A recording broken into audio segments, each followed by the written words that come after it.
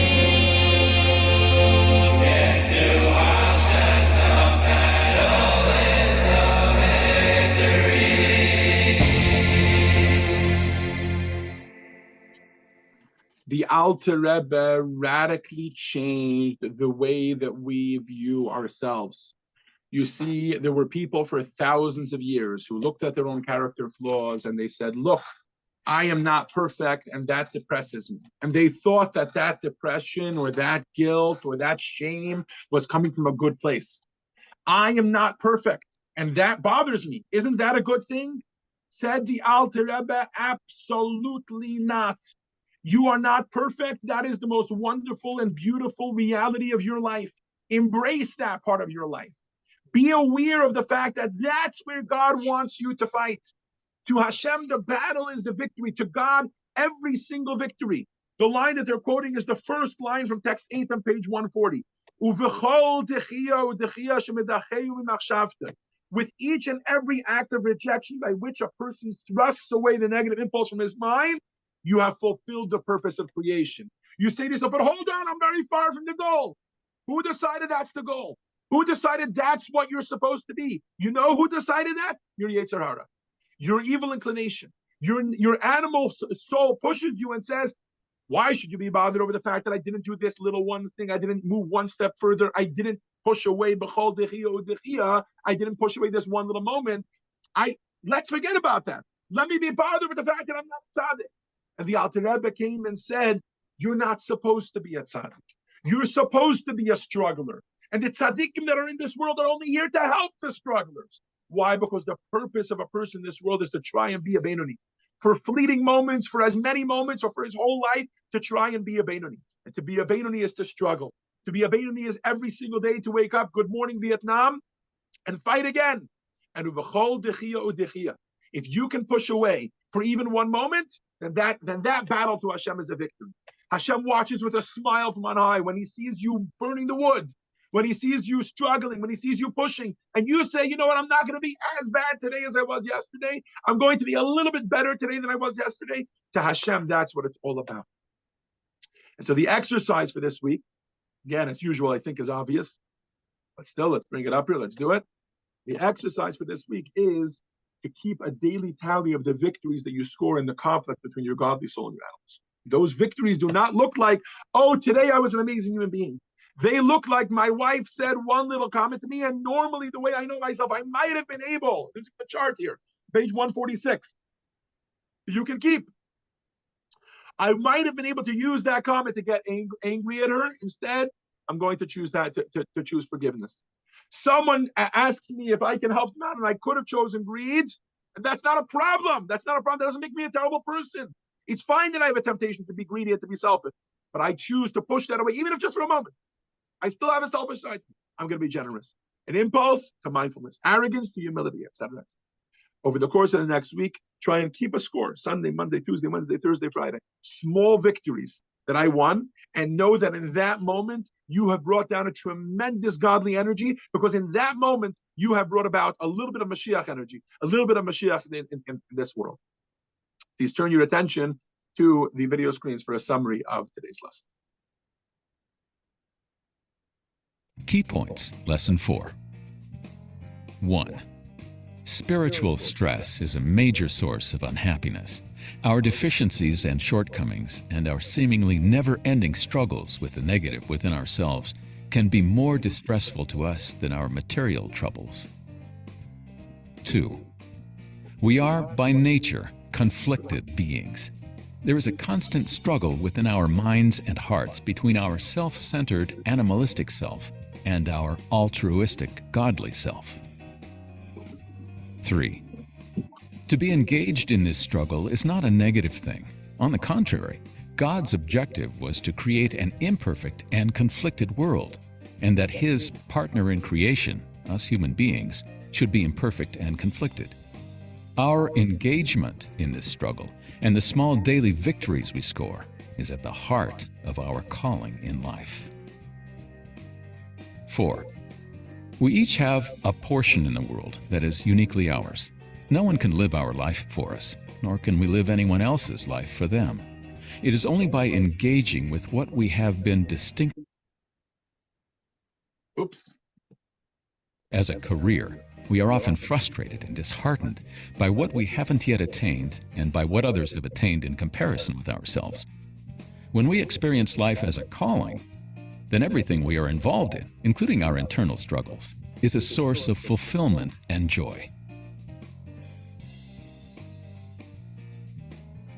Thank you all for joining us for How Happiness Thinks Lesson 4. Next week, we are going to be doing a very crucial lesson, which is what about when joy seems elusive? Lesson 5 is going to deal with the pain of loss and when that challenges our happiness and perhaps a new perspective that we can think about it. Thank you all for joining us. Yeah. I look forward to seeing you all next week.